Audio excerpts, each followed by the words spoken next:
Welcome to this explainer. We're going to dive straight in today because we are unpacking an absolutely fascinating case study in office politics, digital forensics, and, well, corporate accountability.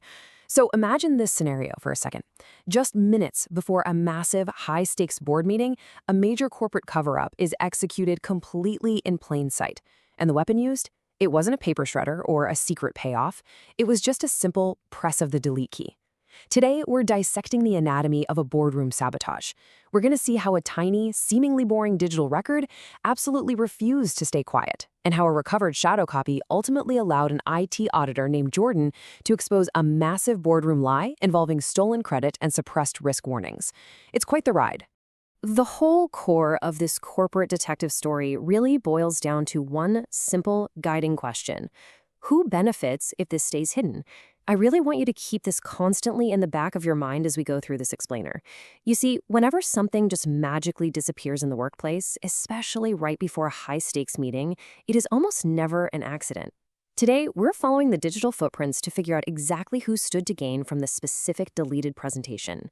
Section 1. Boardroom sabotage. You know, toxic workplace habits, they rarely look like those dramatic shouting matches you see in movies. Often they come back quietly, disguising themselves as harmless administrative errors or just routine file cleanups. And in this case, we're looking at an incredibly brief and frankly super suspicious window of time. Just hours before the meeting, a crucial board presentation is sitting safely on the company's server, perfectly active and ready. But then, literally minutes before the board directors walk in, the file is suddenly deleted, completely vanished. By the time the meeting starts and the directors actually sit down, they're walking into a totally clean room, physically and digitally. A critical piece of the narrative has just been erased, right under their noses. Strategy lead Maya Carter actually hit the nail on the head here. She pointed out that dangerous documents never look dangerous first. Maya instantly recognized the pattern of this missing file. She knows that in the corporate world, the most explosive secrets are almost always hidden inside the most boring, administrative-looking objects. This presentation file looked totally ordinary, and honestly, that is exactly why its deletion was so insidious. Section 2. The perfect cover. People who steal credit or bury bad news, they rarely admit to it outright. Instead, they hide their actions behind this thick wall of polite corporate buzzwords. Take Operations Director Graham Holt. He delivered a whole series of really smooth excuses. He claimed a file was removed simply because it had outdated numbers. He smoothly talked about managing presentation risk, ensuring team alignment, and protecting the team from confusion. It all sounds so reasonable and professional, right? But suppression of crucial information is almost always disguised as just polishing a deck or aligning the team. Section 3. Following the trail. Well, the team just wasn't buying Graham's story. Operations coordinator Sofia Lane and the internal audit team decided to completely ignore the tense mood in the room and those incredibly smooth corporate excuses. Instead, Maya Carter mapped out this undeniable path of evidence right on the office glass wall, just following the cold, hard system records. Think about it. We have the object, the board presentation. The owner field is modified. The timestamp is literally minutes before the board arrived. There's a missing executive sign-off, and the significantly affected employee here is Sofia Lane. None of this looks dramatic by itself, but you put it all together and it completely strips away all those polite excuses. It shows a clear, undeniable path of deliberate action. And the evidence just kept piling up. Executive Assistant Nina Ross essentially proved that invisible tasks see absolutely everything. She started pulling up background records, calendar exports, saved document drafts, meeting notes, forwarding trails. A lot of times people forget that background work leaves foreground records. Nina used these seemingly invisible administrative traces to trap the lie, proving that deleting the file was not just some isolated mistake. It was part of a much larger, highly deliberate pattern. Section 4. Shadow Copy Recovery. Now, to get to the absolute bottom of this, IT audit specialist Jordan Price stepped in with the ultimate corporate lie detector. And no, he didn't use any flashy Hollywood hacker tricks. He simply brought the cold, hard sequence of data into the light. A shadow copy is basically a technology that creates automatic backup snapshots of computer files. What that means is it allows for the recovery of deleted or changed data even after someone desperately tries to permanently remove it. It captures the exact to-the-second sequence of changes, acting as this totally impartial, automated witness to exactly what went down on that server. This quote really perfectly encapsulates Jordan's whole approach. As he told the room, this is not suspicion, this is sequence. You see, the truth isn't subjective here. Graham Holt could stand there and argue about team alignment all day long, but he cannot argue with a raw export of digital footprints. A shadow copy doesn't tear about polite excuses. It just gives you the unalterable sequence of events. Section 5. The deleted truth. So what did the shadow copy actually reveal when Jordan opened it up? This is the moment the specific deleted information is finally shown to the entire conference room, and the whole house of cards just completely collapses. On one hand, you have Graham's super polished excuse.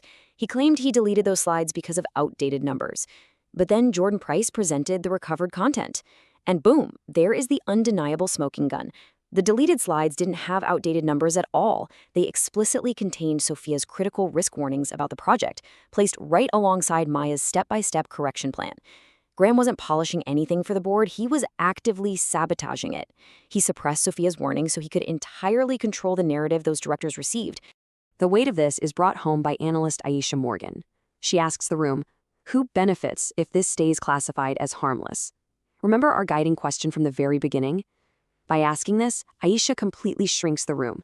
She forces people to stop looking at this as some abstract, harmless IT error, and demands they acknowledge it as a specific, targeted act of harm and stolen credit. Suddenly, exactly who benefited from that sabotage was painfully obvious to every single person sitting there.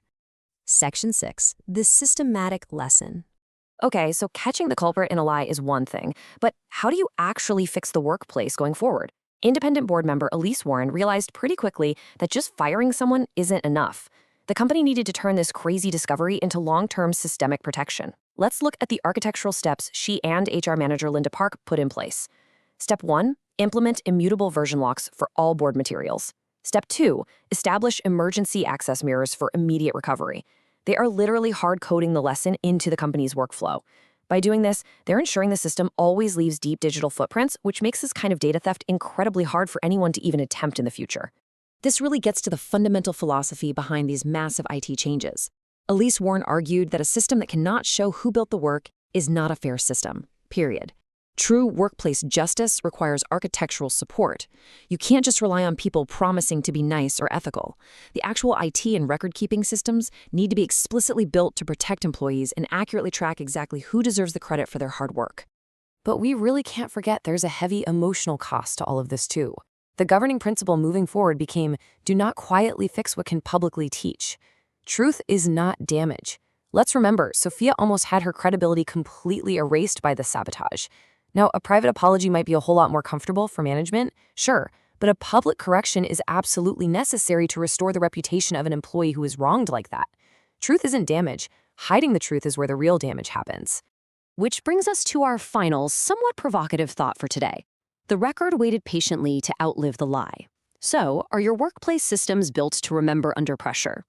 I want you to think about your own office for a second. Your own team's shared drives, your permissions. When the pressure is on, when someone powerful tries to rewrite the narrative or steal credit right before a big meeting, does your system actually have the memory, the audit trails, and the shadow copies to protect the truth? Are you relying on people to simply be honest, or do you have the architecture to enforce that honesty? It's a fascinating and frankly essential question to consider about where you work. Thank you so much for exploring this amazing case study with me today. Keep your eyes on those digital footprints and stay curious.